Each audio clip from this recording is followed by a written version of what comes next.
Hi guys, it's Mark Zicree, Mr. Sci-Fi, also known as Mark Zicree of Space Command. And of course, many of you know that I've written for many science fiction shows over the years. But today we're going to talk about the one book, more than any other, that made me who I am. And it's none of those behind me. It isn't Flying Saucers Are Real or Have Space Will Travel or any of those. I will show you what book it is. Now, first of all, I will give you a clue by the shirt I'm wearing. Star Trek, created by Gene Roddenberry. Well, it turns out that I was created by Gene Roddenberry too, and I will tell you how.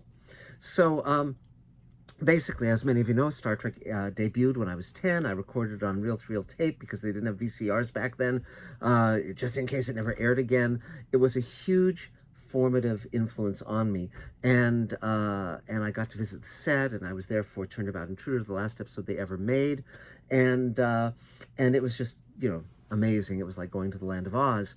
But more than that, when I was a kid, I read voraciously, I wrote, I drew, painted, the whole 9 yards. I knew I'd be either be a writer or an artist, but I wasn't sure which. And then a book came out, and it was the first book I'd ever read about how television was made. And this is the book, The Making of Star Trek by Gene Roddenberry and Stephen Whitfield. And this book came out, I believe, in 1968, and it went into all the details of how Star Trek had been created, had been developed, it was being produced. It was really the ins and outs, and it's the first time that I began to think that I might want to be a writer, producer, working in TV, creating my own shows. And it began the journey that has led me now to Space Command and having my own studio. And it's just an amazing book, and I highly recommend it if you've never read it. The fun part is it's co-written by Gene Roddenberry, the creator of Star Trek, who at the time was running the show, and Stephen Whitfield. Now, Stephen Whitfield is a pen name. I can't remember the guy's real name. It was Stephen something, but he worked for AMT Models, and he was tasked with going to Star Trek to basically help design and put into production the Star Trek model kit, which I made a ton of because they would always fall over, break at the hull, the struts would break off, and then I'd have to buy another one because you couldn't repair it. So I spent a lot of dollars on Star Trek model kits, but it was just an amazing book, and I really loved it, and something I had longed to have. Now, oddly enough, I had met Gene Roddenberry at conventions, but I'd never had him sign the book. I never took a photo of him, things I should have done, but did not. I have photos I've taken of Gene Roddenberry from when I was a teenager, but that's as far as it goes.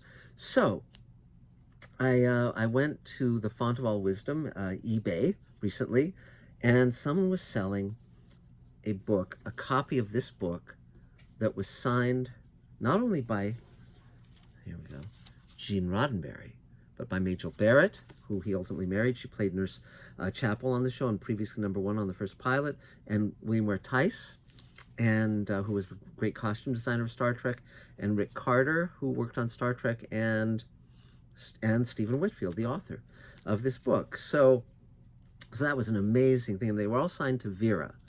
And so I was, the book was a little more expensive than its cover price of the time, 95 cents. And so I emailed the person selling it. I said, what's the provenance on this? How do you know that it's authentic? Who the hell was Vera? So she sent me this photo. And it's basically, she said, this copy of Making of Star Trek belonged to my mother, Vera Heminger, who led the protests on NBC, keeping Star Trek from being canceled in 1967-68. She went to the set a lot. This is her with Nimoy, and that goes on about that stuff. So, and for those of us who are really dyed-in-the-wool Star Trek fans, we can even tell what episode this was, because Nimoy only wore that outfit in one episode, which was Spock's brain, where his brain is abducted by aliens, and they have to find his brain, and they work his body by remote control, and it's, where in the entire universe are you going to find Spock's brain, as McCoy says to Captain Kirk, and Captain Kirk says, I'll find it. So many people think this is the worst episode of Star Trek. I don't think that. There's a number of others that would compete for that, including, of course, the infamous Space Hippies episode. But it's a wonderful, memorable episode. Then, interestingly enough, recently I was doing a video about some of the Star Trek items I collected when I was a kid, including the Star Trek, this is the Leonard Nimoy Fan Club scrapbook for 1968. And I was a member of the Leonard Nimoy Fan Club when the show was on the air, when I was a little kid. And flipping through it, I found this photo of Vera, taken in 1968 with Leonard Nimoy. It's the other photo before he gave her the Vulcan nerve pinch. And so, you know, my God, what better provenance could you have than that? So, so I'm a happy camper. It's wonderful. I mean, it's really wonderful that you can read the information that turns your life toward fulfillment and happiness, and this certainly did that. I applaud Gene Roddenberry for writing that book. I applaud him for being open to having the fans be part of his world. He understood that the fans were his audience and his employers and not the studios. And he created something that we're still talking about all these years later.